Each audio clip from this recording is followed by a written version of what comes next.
esta investigación que tiene que ver con el paisaje en Colombia. Tiene sus inicios, yo diría que con un recuerdo que yo tenía de mi infancia, y es que con mi padre nos veíamos un fin de semana, sí, un fin de semana, ¿no? El tipo típico caso de divorcios, y él siempre caminaba. Nosotros caminamos, de hecho hacíamos autostop también, y me acuerdo que llevaba sogas y llevaba poleas y cruzamos ríos.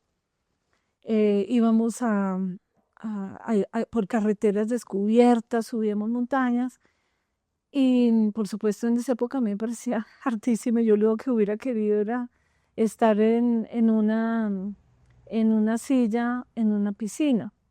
Y él odiaba, por supuesto, las piscinas y las sillas, y él adoraba era caminar. Digamos que eso queda muy marcado en mi memoria. Y comienzo entonces la maestría en estudios culturales, y me interesa pensar el paisaje y la manera tan extraña como se presenta el paisaje de comienzos del siglo XX en el país.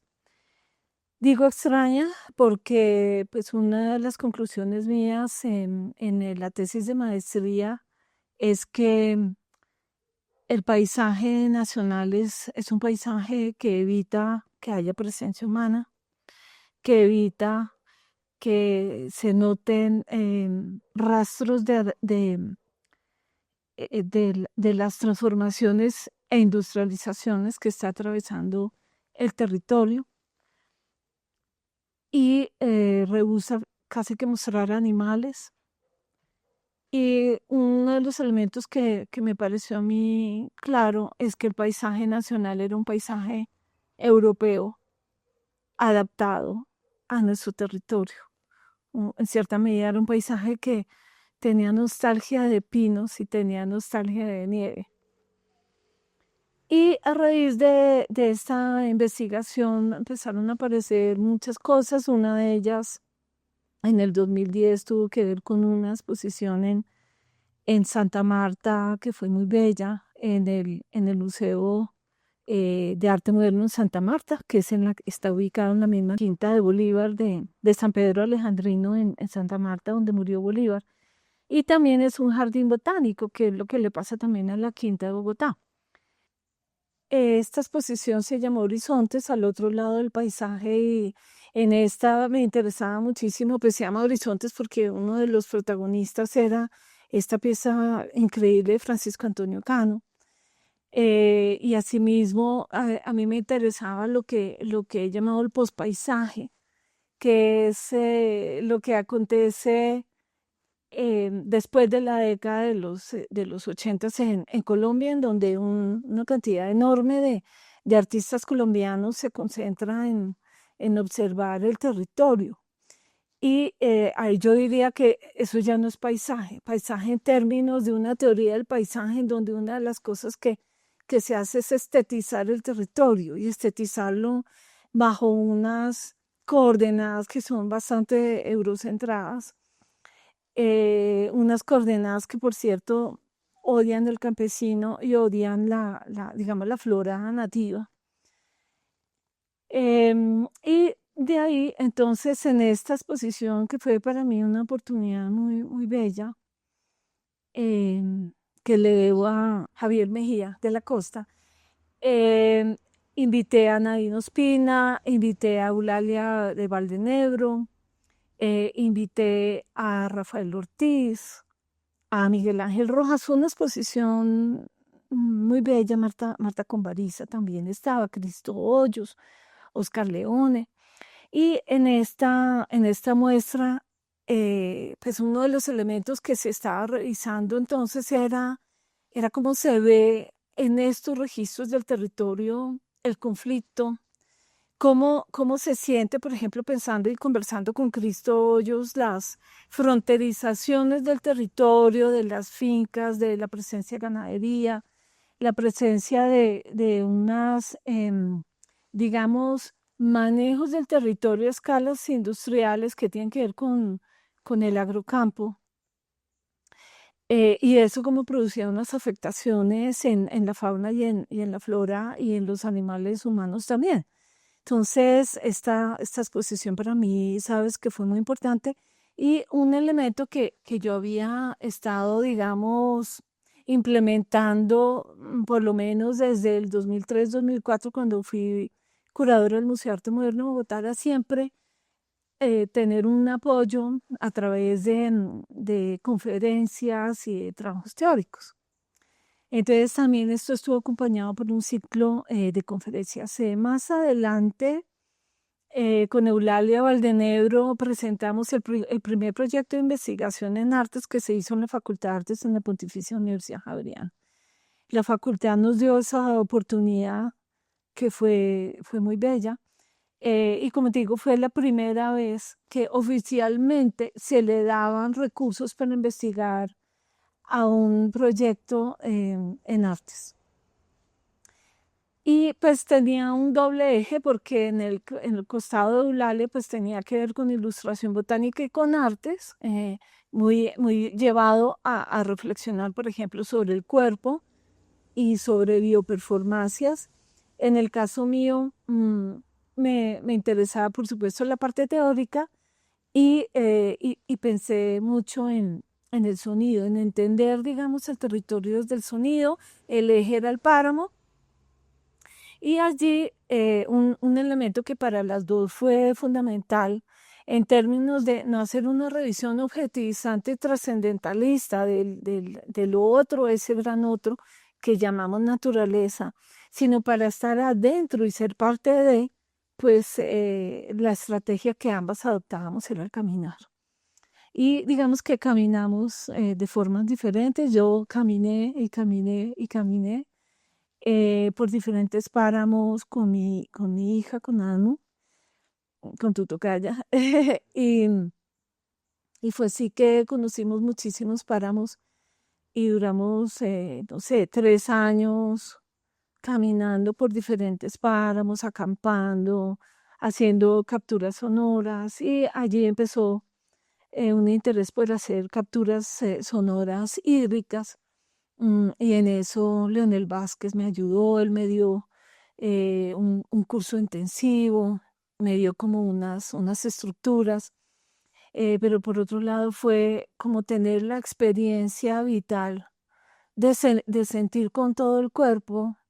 Y en ese sentido también había otro elemento, ¿sabes? Que nos importaba tanto hablarle como a mí, y era, no queríamos que esto fuera escopocentrista o ocularocentrista. Entonces había un interés muy grande en sentir con todo el cuerpo, en sentirte parte de una manera muy vital, parte de el páramo, parte de la montaña, sumergirte, digamos, en los espejos de agua o beber, como darle ese beso a la montaña que un guía nos enseñó en el Cocuy.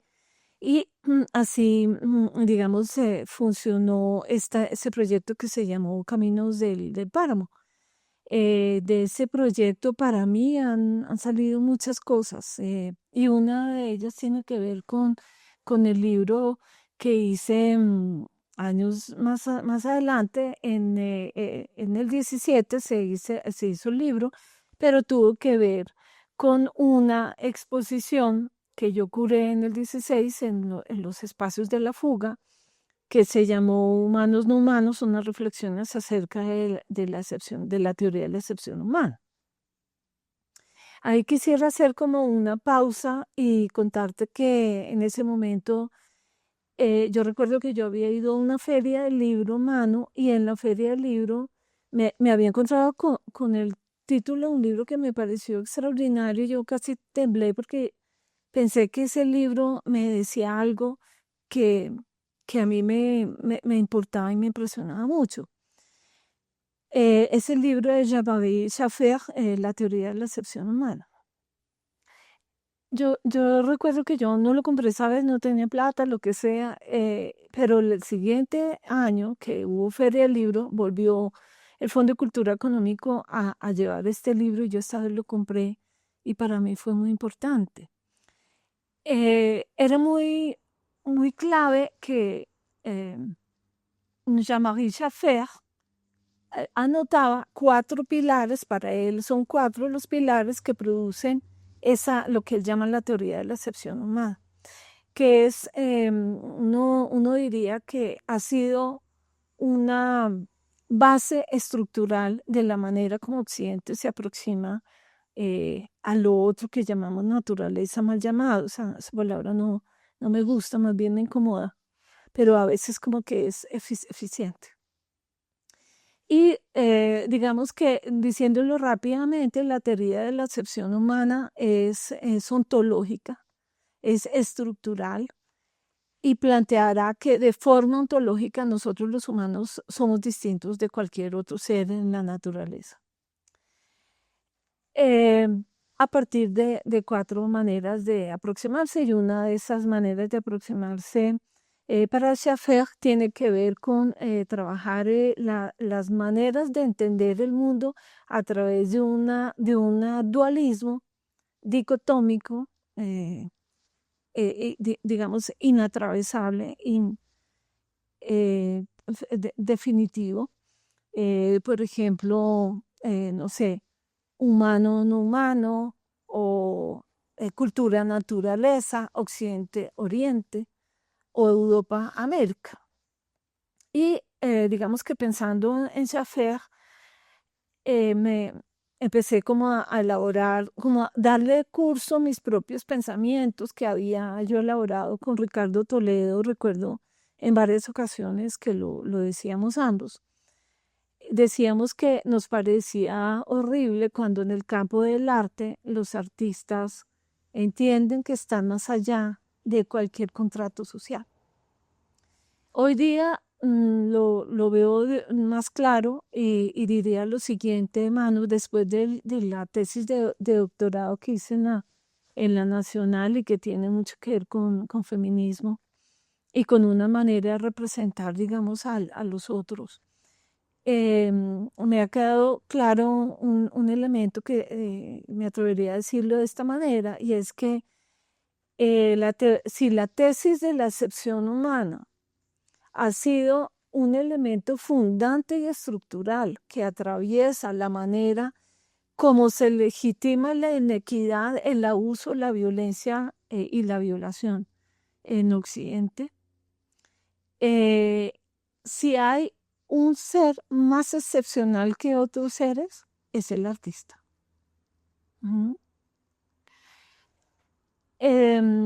Creo que en muchas ocasiones hemos visto a los artistas, y por cierto, usualmente los artistas son blancos, son hombres, son heteronormados, pero pertenecen a hegemonía, son de élite.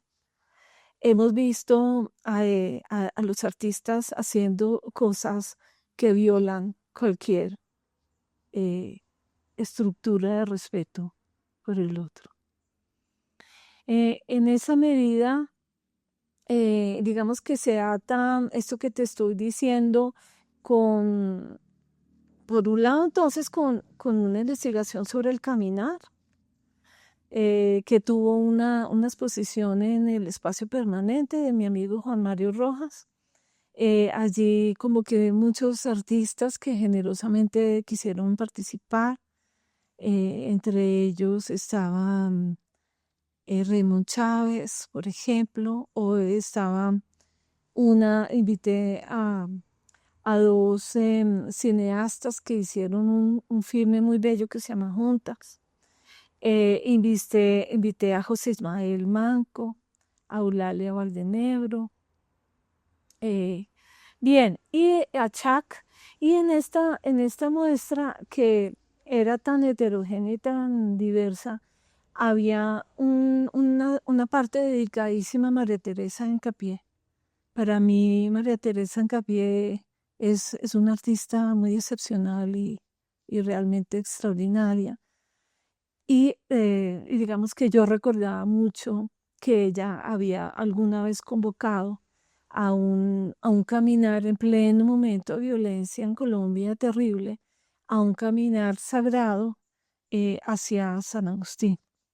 Y en esta ocasión hubo como un recinto dedicado a este acontecimiento que fue bastante doloroso para ella. Yo creo que ella lo borró un poco de su historial porque el final para ella no era el que ella esperaba. Pero a mí me interesaba mucho y me sigue interesando, digamos, ese proyecto. Entonces, por un lado apareció, ¿sabes? El tema del caminar y por otro lado, conectado con varios intereses muy profundos y muy afectivos, empezó, digamos, como a coger más fuerza en mí y se volvió más necesario como em, llevar a cabo lo que yo puedo hacer a cabo desde el campo del arte y es dialogar, producir imágenes, circular pensamiento visual y plástico a través de curadurías y de textos para pensar una inequidad que tiene que ver con la tesis de la acepción humana y es la inequidad que produce nuestro antropocentrismo y que ha conducido, pues, para mí a la crisis actual, a una crisis que pues está llevando a la pérdida diaria de insectos, extinción diaria de aves,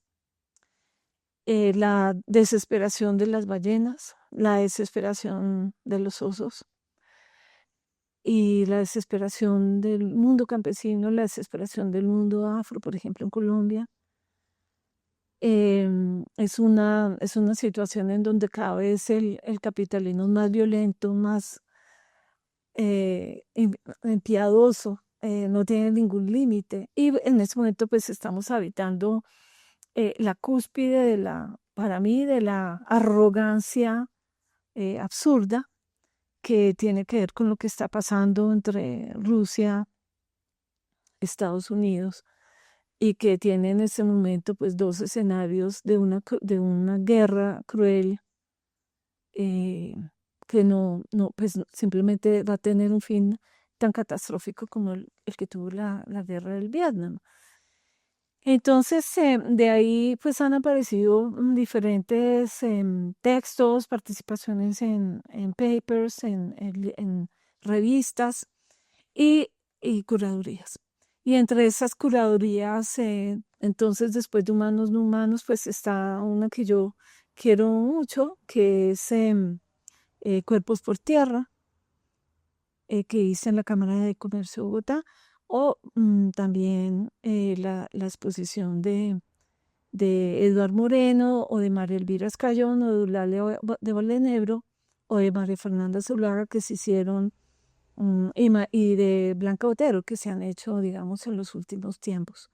Siempre pensando conjuntamente, discutiendo y conversando en torno a las crisis por las que está atravesando nuestro planeta. Ya para cerrar esta conversación, te quisiera comentar lo siguiente.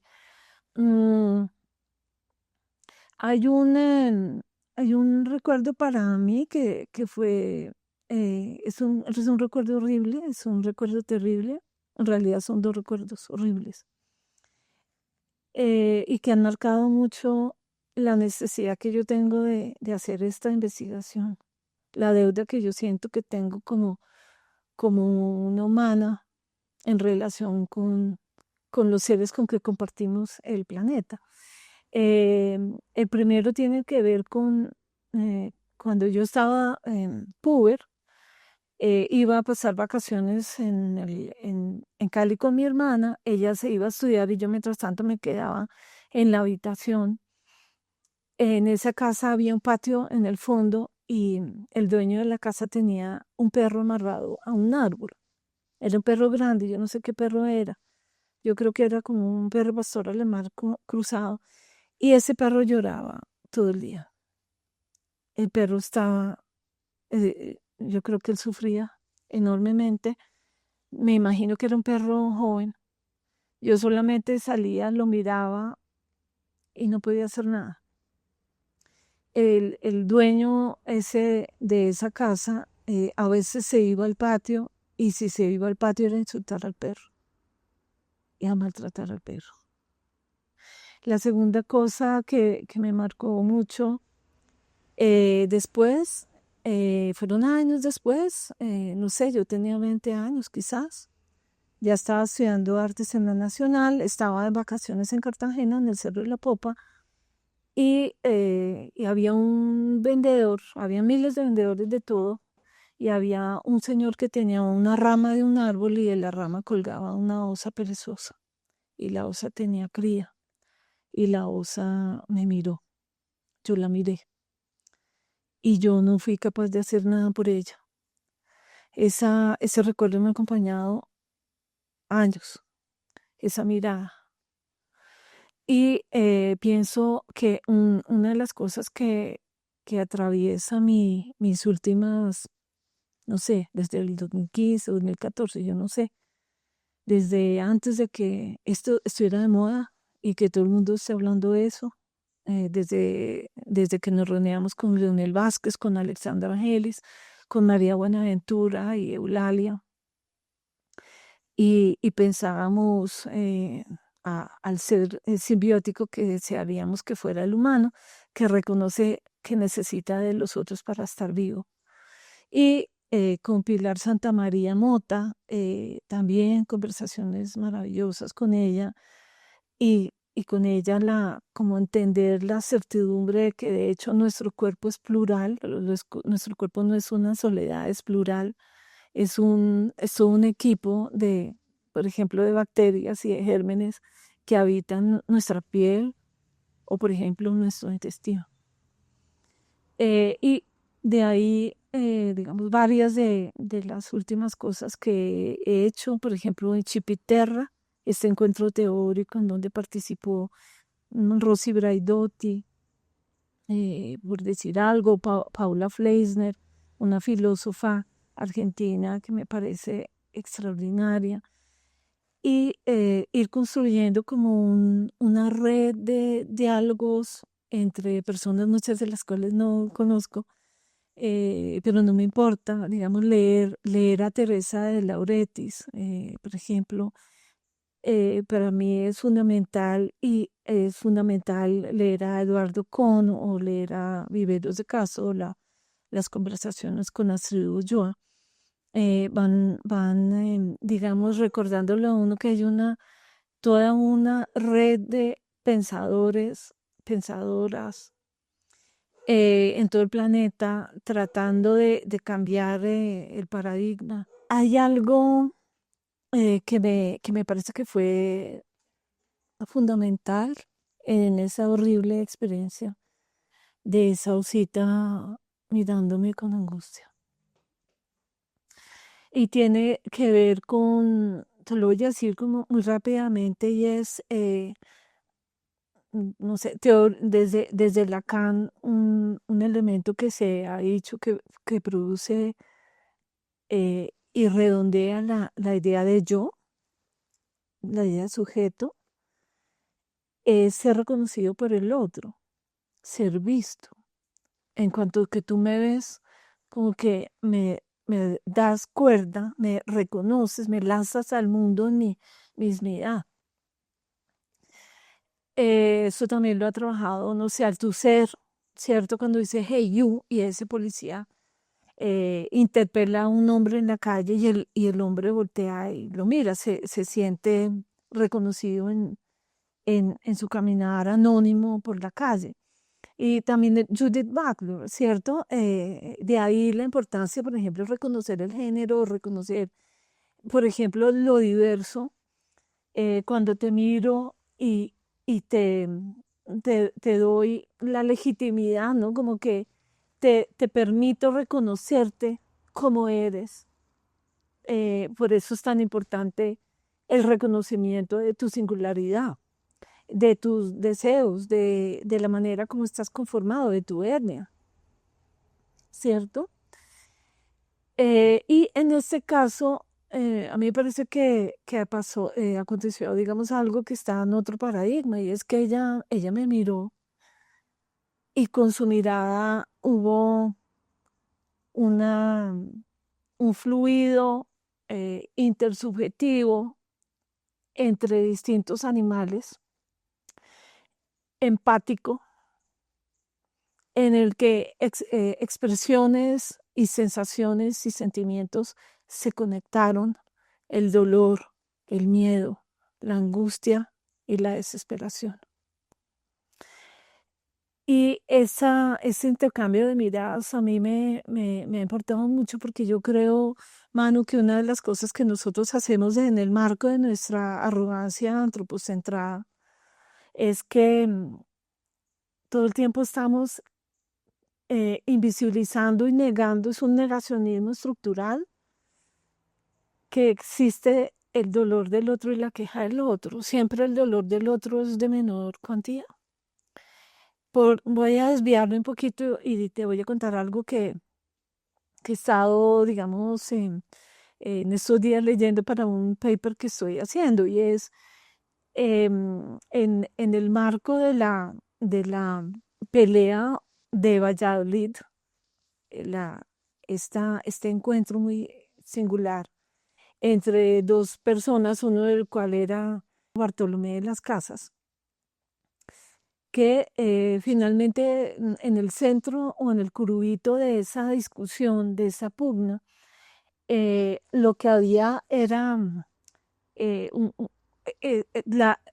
cuáles son los derechos de los nativos de América, y qué tanto se los puede o no esclavizar, y qué tanto finalmente para los encomenderos era fundamental tener una mano de obra gratuita. Entonces la disputa de Valladolid finalmente está basada en una pregunta sobre la humanidad de los nativos. La humanidad de los esclavizados africanos, por supuesto, se negó continuamente. Hoy día se está negando la humanidad de los palestinos. Se negó la humanidad de los judíos en la Segunda Guerra Mundial. Los paramilitares de alguna manera negaban la humanidad de los campesinos, cuando los llamaban gallinas, por ejemplo, o cerdos. Los insultos son muy buenos para deshumanizar a las personas. Eh, Todo el tiempo nosotros deshumanizamos, pero al deshumanizar también una cosa que hacemos es quitar los derechos. Pero es que no solamente los humanos tenemos derechos a la existencia. El río Bogotá tiene derecho a no estar podrido. Y digamos que el Pacífico tendría derecho a que no se hagan vertimientos de toda clase de sustancias y toda clase de basuras, y que no se hagan toda clase de emisiones sonoras, para que los seres submarinos tengan, digamos, una vida eh, sin estrés, una vida que fluya. Entonces, la pregunta sobre la mirada es una pregunta crucial, y solamente quisiera decirte estas dos cosas. A mí me impresionó y me impactó, me encantó cuando me encontré con Bell Hooks, y me encontré con su libro Black Lux. Y digamos que en Bell Hooks, esta magnífica pensadora que ya no está con nosotros, que murió hace poquito, hay una claridad a partir de la cual ella lleva a cabo su texto, y es que los hombres, las personas de color no tienen mirada. Está prohibido mirar. Está prohibido levantar la cara y mirar al amo. Si se levanta la cara y se mira al amo, puede ser que se lo mate. Se entiende como una interpelación de un igual. Y cuando tú tienes un esclavo, tú le estás diciendo que es desigual. Sí, ella trabaja mucho una anécdota que es horrible, no la voy a contar toda, pero es una historia que es muy famosa en Estados Unidos, de un niño que como a 13 metros de distancia, mira a una mujer blanca. Y la mujer a los 3 días regresa a su esposo, la mujer le cuenta al esposo y el esposo sale con 2 amigos y torturan al niño, lo matan y lo tiran al río. En los años 60 esta mujer quiso hablar y contó que el niño no había hecho nada, absolutamente nada distinto a mirarla. Y que estaba además tan lejos que no hubiera podido ni siquiera rozarla. Y que solo el mirarla fue el motivo para haberlo masacrado. Y eso pasa, no sé si te ha pasado, pero eso pasa en los escenarios de trabajo, en los escenarios laborales. Yo me acuerdo mucho que en mi casa se podría decirle a alguien que era respondón a un niño porque miraba. Y me acuerdo mucho cuando me hicieron a mí el paseo millonario, una de las cosas que me ordenaba el lampón en el taxi en el que yo estaba es que mirara para el piso, que no lo mirara. Mirar tiene mucho poder. Y así como no se permite que un subalterno mire, pues no se permite, no nos permitimos reconocer que el caballo al que estamos matando, como se hace aquí en Colombia hoy día, de hecho cerca de Bogotá hay mataderos de caballos y los caballos cuando los despedazan todavía están conscientes. Me lo contó un ex estudiante mío, porque yo hice, digamos, hice una serie de entrevistas a personas preguntándoles si ellos habían tenido una experiencia de un animal que los mira. Y lo último que quisiera decirte es que la mirada no son ojos, ¿cierto? La mirada también en el río, de hecho, Narciso se mira, porque el río no necesita tener ojos para devolverte la mirada. Eh, y, y de nuevo la voz, decir que algo tiene voz y decir que algo tiene mirada, no implica que tenga ojos, ¿cierto? Es la manera como me retorna mi propia existencia, mi propio comportamiento, mi propia eh, manera de relacionarme con el mundo. Entonces, quiero cerrar con una imagen que a mí me llamó la atención mucho. Es el puro principio de How Forests Think, de Eduardo Kohn. Y es que él dice que él está en la Amazonía, él está en la Amazonía ecuatoriana cuando hace este libro, ¿no? Y entonces está con un guía indígena. Y el guía indígena le pide que por favor cuando se acueste, mm, no se acueste boca abajo, sino se acueste boca arriba, porque el jaguar, si llega y ve que él no tiene mirada, entenderá que es una presa y lo va a atacar y se lo va a comer. Pero si el jaguar llega y ve que ese ser que está ahí tiene mirada, entenderá que es un igual y se retirará.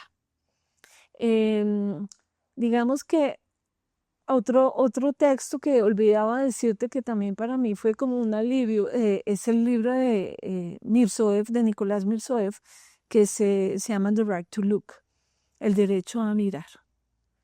A mí me parece que esos dos textos están muy dirigidos a los subalternos, ¿cierto? A los subalternos humanos, a los que se quitan los derechos y se les quita la vida y se los lincha, se les quita la voz. Pero es más desesperante la situación todavía en este mundo del capitalismo absolutamente cruel y avasallador y eh, imparable, ¿cierto?